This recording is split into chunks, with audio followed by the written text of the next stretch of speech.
Hello friends, स्वागत आहे तुमचं माझ्या चॅनलवरती. फ्रेंड्स, तुम्हाला जर व्हिडिओ आवडला तर व्हिडिओला लाईक करा, चॅनलला सबस्क्राईब करा आणि बेल आयकॉन दाबायला विसरू नका. चला तर मग आजच्या नवीन व्हिडिओला सुरुवात करूया. देव म्हणतो, तुझं बर्बाद झालेलं आयुष्य मी सुखी करेन, फक्त मला टाळू नकोस.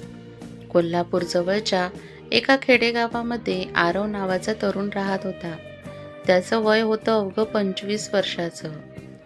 चेहऱ्यावर निरागसपणा होता, पण डोळ्यात मात्र सतत चिंता, खिन्नता आणि उदासनीता भरलेली दिसायची. कारण आयुष्याने त्याला जे काही दिलं होतं ते फक्त आणि फक्त दुःखच होतं. लहानपणी आरवचे वडील एका अपघातात गेले. आईने शेतात काम करून त्याला शिकवलं. खूप कष्ट उपसून सुद्धा तिने मुलाला उभं राहण्याचं स्वप्न पाहिलं होतं. माझा आरव मोठा झाला की ऑफिसात काम करेल, टाय घालून बसेल, गावात आपली शान वाढवेल असं ती म्हणायची. पण नियतीला वेगळंच काहीतरी मान्य होतं. परीक्षा द्यायच्या आधीच आईने आजाराला गाठलं. तिच्यावर औषधोपचारांचा खर्च आला. त्यासाठी घेतलेलं कर्ज डोक्यावर वाढलं आणि शिक्षण अर्धवट राहिलं. आई गेल्यानंतर आरव एकटाच झाला. गावकऱ्यांनी सुरुवातीला सहानुभूती दाखवली, पण नंतर हळूहळू लोक दूर गेले. कारण गरिबीला कोणी सोबत देत नाही. मित्र कमी झाले, नातेवाईकांनी दुरावा ठेवला. त्याच्या खिशात पैसे नव्हते, त्यामुळे कोणीही त्याच्याकडे फारसा वेळ बसत नसे. आरव दिवस रात्र विचार करायचा, का माझ्याच नशिबात एवढं दुःख आहे? देव खरंच आहे का? असेल तर माझं आयुष्य असं उद्ध्वस्त केलं, मी काय पाप केलंय? तो रोज शेतात मजुरी करायचा, गावात किरकोळ काम करायचा. मिळणाऱ्या पैशात पोट भरायचंही कठीण व्हायचं. कधी कधी तो थेट देवळाच्या पायऱ्यांवर बसायचा, शंकराच्या मूर्तीसमोर बघत राहायचा. पण आत जाऊन प्रार्थना करायला त्याचा जीव धजत नसे. कारण त्याला वाटायचं, देवाने मला इतका त्रास दिलाय, मग मी त्याच्याकडे काय मागू? एका रात्रीची गोष्ट आहे. आरव फार थकून आला होता. दिवसभर शेतात काम करून अंगदुखीने बेहाल झाला होता. पोटामध्ये अन्न नव्हतं. घरच्या कोसळक्या भिंतीवर टेकून तो पडला. डोळ्यातून अश्रू गळत होते. तेवढ्यात त्याला झोप लागली. स्वप्नात त्याला एक तेजस्वी प्रकाश दिसला. त्या प्रकाशातून एक आवाज ऐकू आला, आरव, माझ्या मुला, का एवढा खचून गेलायस? तुझं बर्बाद झालेलं आयुष्य मी सुखी करेन, फक्त मला टाळू नकोस. तुझं प्रत्येक दुःख मी नष्ट करेन. आरव दचकून जागा झाला. घामाघूम झाला होता. हृदय जोरात धडधडत होतं. त्याने इकडे तिकडे पाहिलं, पण घरात कोणीही नव्हतं. पण तो आवाज अगदी खरा वाटला होता. त्या दिवसापासून आरवच्या मनात एक वेगळं बीज रोवलं गेलं. तो विचार करू लागला, कदाचित देव माझ्याशी बोलला असेल, कदाचित ही माझ्या नव्या आयुष्याची सुरुवात देखील असेल. तरीही अडचणी थांबल्या नव्हत्या. दुसऱ्या दिवशी सावकार घरात आला आणि कडक आवाजात म्हणाला, आरवा, माझे पैसे परत कर, नाहीतर घर जप्त करेन. आरव गडबडला. त्याच्याकडे पैसे नव्हते. त्याने डोळ्यात पाणी आणून सांगितलं, थोडा वेळ द्या काका, मी काम करतो, पण लगेच पैसे जमणार नाहीत. सावकाराने वाईट नजरेने पाहिलं, तू कितीही काम केलंस तरी इतकं कर्ज फेडू शकणार नाहीस. माझा संयम संपत आलाय. आरवला निराशेचं जाळं पुन्हा घट्ट पकडून बसलं. तो घरी परत आला. छातीवर हात ठेवून म्हणाला, देवा, तू खरंच मला मदत करणार आहेस का? की कालचा आवाज फक्त माझ्या मेंदूचा भास होता? त्या रात्री तो पुन्हा देवळाकडे गेला. शंकराच्या मूर्तीसमोर उभा राहिला. डोळ्यातून पाणी गळत होतं आणि पहिल्यांदाच तो मनापासून म्हणाला, देवा, मी तुला कधी नीट बोललो नाही, कधी प्रार्थना केली नाही, पण आता तुझ्यावर विश्वास ठेवतो. तू म्हणालास की माझं आयुष्य सुखी करशील, मग मी तुझ्याकडे आलोय, मला मार्ग दाखव. त्या क्षणी त्याच्या मनात एक विचित्र शांतता उतरली. काय होईल हे माहीत नव्हतं, पण एक दिलासा मिळाला. इथूनच आरवच्या आयुष्याला हळूहळू नवं वळण मिळू लागतं. नव्या माणसांची भेट होते, नवी संधी मिळते आणि देवाराच्या श्रद्धेचा चमत्कार होतो. आरवच्या मनात पहिल्यांदा शांततेचा एक किरण उतरला होता. देवळात उभं राहून त्याने प्रार्थना केली आणि मनात एक वेगळीच ताकद आली. जणू कोणीतरी त्याला आतून धीर देत होतं. दुसऱ्या दिवशी सकाळी गावात जत्रा भरली होती.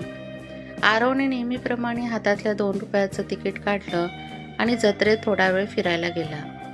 तो स्वतःला विसरावा म्हणूनच गर्दीत मिसळला. जत्रेतल्या गोंधळात गाणी, भजने, फुग्यांच्या दुकानातून चालत असताना त्याची नजर एका स्टॉलवर गेली. तेथे समाजकार्याचा उपक्रम चालू होता. गरीब मुलांना शिकवण्याचा उपक्रम. स्टॉलच्या मागे एक तरुणी उभी होती. उंच बांधा, चेहऱ्यावर प्रचंड आत्मविश्वास आणि डोळ्यात करुणा. तिचं नाव होतं सायली. सायली लोकांना सांगत होती, आपल्या गावात बऱ्याच मुलांना शाळेत जाता येत नाही, कारण घरचं दारिद्र्य, आई-वडिलांचं अशिक्षण किंवा इतर कारणं. पण आपण थोडाफार हातभार लावला तर त्यांचं भविष्य उज्ज्वल होईल. आरव तिच्या बोलण्यात हरवून गेला. इतकी निष्ठा, इतकी कळकळ त्याने कुणाच्या डोळ्यात पहिल्यांदाच पाहिली होती. सायलीने त्याच्याकडे बघितलं. भाऊ, तुम्हालाही यामध्ये मदत करायची आहे का? आरव थोडा गडबडला. माझ्याकडे पैसे नाहीत, पण काही काम असेल तर करू शकतो. सायली हलकसं हसली. पैसेच द्यावे लागतात असंही काही नाही. वेळ दिलात तरी पुरेसा आहे. आम्ही लहान मुलांना संध्याकाळी शिकवतो. तुम्ही वाचन लेखनात मदत केलीत तर त्यांना फायदा होईल. आरवला थोडं आश्चर्य वाटलं. मी स्वतःचं आयुष्य नीट उभं करू शकलो नाही आणि मी दुसऱ्यांना शिकवणार? पण सायलीच्या नजरेत इतका प्रामाणिकपणा होता की त्याने लगेच मान डोलावली.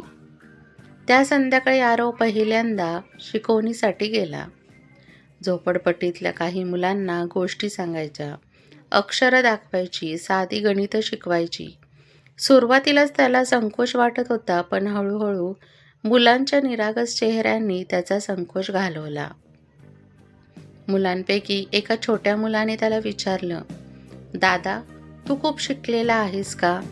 आरवच्या डोळ्यात पाणी आलं. तो थोडं हसून म्हणाला, नाही रे गड्या, मी खूप शिकू शकलो नाही, पण तू शिक, मोठा हो, आपलं आयुष्य छान कर.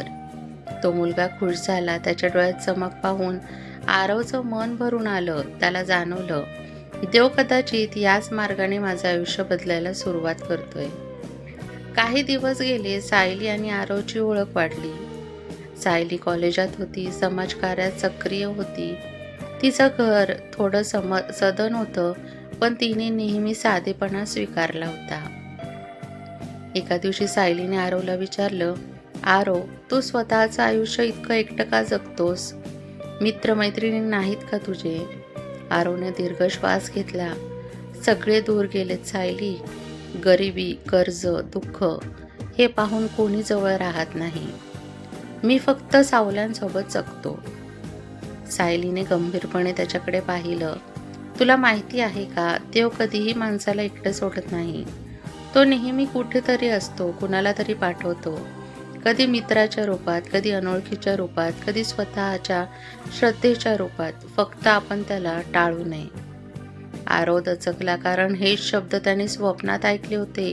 तुझं बर्बाद झालेलं आयुष्य मी सुखी करेन, फक्त मला टाळू नकोस. त्याने सायलीकडे पाहिलं. सायली, हेच वाक्य कुठेतरी मी आधी ऐकलंय, पण तू म्हणतेस ते ऐकून वाटतंय देव माझ्याशी खऱ्या अर्थाने बोलतोय. सायली हसली. मग श्रद्धा ठेव, विश्वास ठेव. आयुष्य कितीही बर्बाद झालं तरी देवावर विश्वास ठेवला तर नवं उगवणारं सूर्योदय नक्कीच दिसेल. हळूहळू आरवच्या आयुष्यात बदल घडू लागला. तो मुलांना शिकवताना स्वतःलाही शिकत होता. त्याच्या मनातील काळोखा थोडासा दूर होऊ लागला. सायलीने त्याला सुचवलं, आरव, तू थोडा वेळ काढून स्वतःचं शिक्षण पुढे चालू कर. मी तुझी मदत करेल. आरवला आधी संकोच वाटला, पण देवाच्या आवाजाची आठवण झाली. मला टाळू नकोस. त्याने ठरवलं, मी प्रयत्न करेन, हार मानणार नाही. एका दिवशी सावकार पुन्हा आला. काय आरवा, माझे पैसे द्यायची तयारी केलीस का? पण यावेळी आरवच्या डोळ्यात निराशा नव्हती. तर एक आत्मविश्वास होता. त्याने शांतपणे सांगितलं, आता मी शिकतोय, कामही करतोय, थोडा वेळ दे, पण मी सगळं कर्ज परत फेडेन. सावकार त्याला थोड्या वेगळ्या नजरेने पाहू लागला. ज्याच्यात पूर्वी हताशपणा होता त्याच्यात आता जिद्द दिसत होती. सायली आणि आरवची मैत्री अधिक घट्ट झाली. ती त्याला नेहमी प्रेरणा द्यायची. आरव, तू खूप चांगला आहेस. तुझ्या डोळ्यातली वेदना मी पाहते, पण या वेदनेतूनच तुला नव्या जगण्याची ताकद मिळेल. आरव तिचं ऐकत होता आणि आतून देवाला धन्यवाद देत होता. देवा, तू खरंच मला एकटी सोडली नाहीस. तू माझ्या आयुष्यात सायलीला पाठवलंस. कदाचित हीच तुझी कृपा आहे. सायलीच्या प्रोत्साहनामुळे आरवच्या मनात नवा उत्साह आला होता. ज्याने काही वर्षांपूर्वी शिक्षण सोडलं होतं, तो आता पुन्हा पुस्तकांच्या जवळ जाऊ लागला. सायलीने त्याच्यासाठी जुन्या पुस्तकांची व्यवस्था केली. तिचे काही कॉलेजचे मित्रही मदतीला आले. संध्याकाळी मुलांना शिकून झालं की आरव स्वतः अभ्यास करायचा. अक्षर, गणित, इतिहास, भूगोल सगळा पुन्हा नव्याने समजून घ्यायचा. पहिल्या दिवशी त्याला खूप त्रास झाला. कित्येक गोष्टी विसरल्या होत्या. पुस्तक उघडून पाहताना डोकं दुखायचं. कधी पानावर डोळे ठेवले तर शब्द नीट समजत नसत. त्याचं मन कट्टू झालं. हे माझ्याजवळ शक्य होणार नाही, इतकं अवघड आहे. पण त्या क्षणी त्याला पुन्हा तो आवाज आठवला. आरवा, हार मानू नकोस, मी आहे तुझ्यासोबत. तो दचकून थांबला. घरभर शांतता होती, पण मनामध्ये एक दिलासा पसरला. त्याने स्वतःला धीर दिला, देव माझ्यासोबत आहे. मी प्रयत्न थांबवणार नाही. दिवस पुढे जात गेले. आरव सकाळी मजुरी करायचा, संध्याकाळी मुलांना शिकवायचा आणि रात्री उशिरा स्वतः अभ्यास करायला बसायचा. त्याच्या डोळ्यात थकवा असायचा, पण मनामध्ये एक वेगळीच चमक यायची. सायली रोज त्याचं मनोबल वाढवायची. आरव, तुला माहिती आहे का, मेहनत कधीच वाया जात नाही. एक दिवस तुला याचं फळ मिळणारच. आरव हसत मान डोलवायचा. माझ्यासारख्या माणसाला खरंच यश मिळेल का सायली, का नाही मिळणार? देवाच्या घरात उशीर आहे, पण अंधार नाही. एका दिवशी शाळेतील एक शिक्षक आरवला भेटायला आले. त्यांनी आरवच्या शिकवणीबद्दल ऐकलं होतं. मला माहिती आहे तुझं शिक्षण अर्धवट राहिलंय, पण तुझ्यात क्षमता आहे. पुढच्या महिन्यात बाह्य परीक्षांसाठी फॉर्म भर, मी तुला मार्गदर्शन करेल. आरवला विश्वास बसत नव्हता. मी पुन्हा परीक्षा देणार? हे खरंच घडतंय? त्याने देवाकडे पाहून मनात म्हटलं, देवा, तुझी लीला अपार आहे. खरंच तू माझं बर्बाद झालेलं आयुष्य सुखी करण्यासाठी मार्ग उघडतो आहेस. परीक्षेची तयारी सुरू होते, पण सगळं सोपं नव्हतं. कर्जाचं ओझं अजून डोक्यावर होतं. सावकार वारंवार येऊन धमक्या द्यायचा. आरवा, हे अभ्यासाचं नाटक बंद कर. पैसे नाही दिलेस तर घर जप्त करेल मी. त्या दिवशी आरवचं मन पुन्हा खचलं. सायलीने त्याला शांत केलं. पैशांमुळे तू अभ्यास सोडणार आहेस का? आज जे काही करतोयस ते तुझ्या भविष्यासाठी आहे. कर्ज फेडता येईल, पण जर अभ्यास सोडला तर पुन्हा उभं राहता येणार नाही. आरवने तिच्याकडे पाहिलं. तिच्या डोळ्यातली श्रद्धा पाहून त्याचा आत्मविश्वास परत आला. परीक्षेच्या दिवशी तो देवळात गेला. मूर्तीसमोर हात जोडून म्हणाला, देवा, मी अभ्यास केला आहे, प्रयत्न केला आहे. आता पुढचं सगळं तुझ्या हातात आहे. मला टाळू नकोस. त्याने परीक्षा दिली, खूप कष्टाने उत्तरं लिहिली आणि मग निकालाची वाट पाहू लागला. निकाल लागला. त्या दिवशी गावात गजबज होती. आरव भीतीने थरथरत होता. त्याचं नाव यादीत शोधताना डोळ्यात पाणी आलं होतं, कारण त्याने परीक्षा उत्तीर्ण केली होती. तो रडत देवळाकडे धावला. मूर्तीसमोर उभा राहून अश्रू ढाळत म्हणाला, देवा, तू खरंच माझं ऐकलंस. मी काही नाही, पण तुझ्यावर विश्वास ठेवल्याने आज हे शक्य झालं. गावातले लोक आश्चर्यचकित झाले. हा आरव, जो नेहमी निराश असायचा, तो आता पास झाला. लोक त्याच्याबद्दल बोलू लागले. काहींनी कौतुक केलं तर काहींनी मत्सराने पाहिलं. पण आरवसाठी महत्त्वाचं फक्त एकच होतं. देवाने त्याचं पहिलं पाऊल यशस्वी केलं होतं. सायलीने त्याला शुभेच्छा दिल्या. मी सांगितलं होतं ना, मेहनत कधीच वाया जात नाही. आता पुढे चालायचं आहे. आरवने तिच्याकडे पाहिलं. सायली, खरं सांगू का? मला वाटतं देवाने तुला माझ्या आयुष्यात पाठवलंय. तूच मला विश्वास दिलास, आशा दिलीस. नाही तर मी कधीच इथपर्यंत पोहोचलो नसतो. सायलीने शांतपणे उत्तर दिलं. देव आपल्याला नेहमी मार्ग दाखवतो. फक्त आपण त्याच्यावर विश्वास ठेवावा लागतो. देव म्हणतो, तुझं बरबाद झालेलं आयुष्य मी सुखी करेन. फक्त मला टाळू नकोस. आरव परीक्षेत उत्तीर्ण झाला. त्याचं छोटंसं यश गावभर गाजलं. जे लोक पूर्वी त्याच्यावर हसत होते तेही आता दाद देऊ लागले. पण आरवला ठाऊक होतं, ही तर फक्त सुरुवात होती. खरी परीक्षा अजून बाकी होती. नोकरीची पहिली संधी. परीक्षेचा निकाल लागल्याच्या काही दिवसांनी गावात रोजगार मेळावा भरवला गेला होता. जिल्हा परिषदेकडून वेगवेगळ्या क्षेत्रातल्या नोकऱ्यांची माहिती देण्यासाठी हा मेळावा आयोजित करण्यात आला होता. सायलीने आग्रह केला, आरव, तू इथे नक्की जा. तुझ्यासाठी चांगली संधी मिळून आली आहे. आरव थोडा संकोचला. सायली, एवढ्या मोठ्या नोकरीसाठी मी योग्य असेन का ग? मला भीती वाटते. सायलीने ठाम आवाजात सांगितलं, भीतीने कधीही यश मिळत नाही. देवाने तुला इथपर्यंत आणलं आहे. आता तोच पुढचा मार्ग तुला दाखवेल. आरव मेळाव्यात गेला. गर्दीत उभा राहून कंपन्यांची माहिती ऐकत होता. त्याला फारसं कळत नव्हतं, पण तो लक्षपूर्वक ऐकत होता. तेवढ्यात एका लहानशा कंपनीच्या व्यवस्थापकाने गावातील मुलाखतीची घोषणा केली. आरवने धीर करून अर्ज भरला. मुलाखतीच्या वेळी त्याचं हृदय जोरात धडधडत होतं. मी नक्की अपयशी होईन, हा विचार सतत डोक्यात येत होता. पण अचानक त्याला पुन्हा तो आवाज आठवला. तुझं बरबाद झालेलं आयुष्य मी सुखी करेन. फक्त मला टाळू नकोस. जणू कोणी कानाशीच कुजबुजलं. आरवने खोल श्वास घेतला आणि धैर्य गोळा केलं. मुलाखतीमध्ये त्याने आपली खरी कहाणी सांगितली. कशा प्रकारे आई गेल्यानंतर शिक्षण अर्धवट राहिलं, कसा त्याने संघर्ष करत मुलांना शिकवलं आणि शेवटी पुन्हा अभ्यास सुरू करून परीक्षा उत्तीर्ण केली. व्यवस्थापक खूप प्रभावित झाले. आरव, तुझा प्रामाणिकपणा आहे, मेहनत करण्याची तयारी आहे. आम्हाला अशाच लोकांची गरज आहे. उद्यापासून कामावर रुजू हो. आरवच्या डोळ्यात अश्रू दाटले. देवा, खरंच तू माझ्यासोबत आहेस.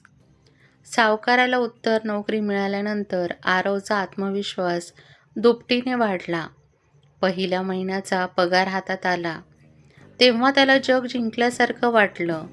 तो थेट सावकाराच्या घरी गेला. सावकार नेहमीप्रमाणे हसत म्हणाला, काय रे आरवा, पुन्हा आलास का पैसे मागायला?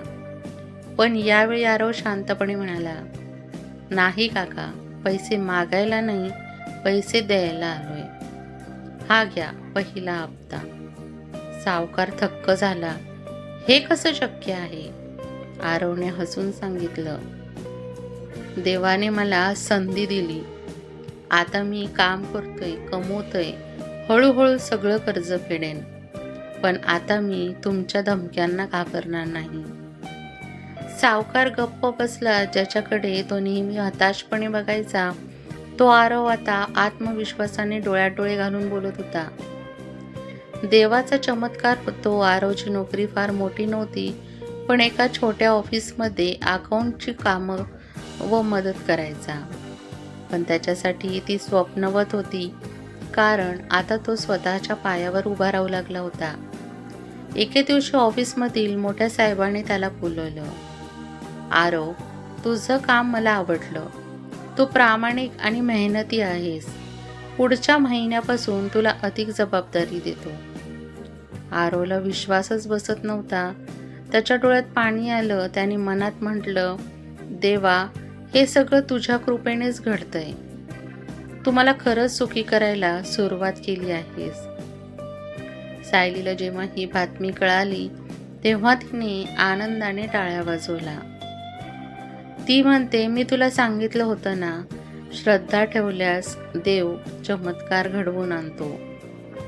आरवने तिच्याकडे पाहिलं. सायली, तू माझ्या आयुष्यातली खरी प्रकाश किरण आहेस. देवाने मला तुला भेटवलं, हीच माझ्यासाठी सर्वात मोठी कृपा आहे. सायलीच्या चेहऱ्यावर एक हलकंसं स्मित आलं. आरव, ही फक्त सुरुवात आहे. अजून खूप लांब जायचं आहे तुला.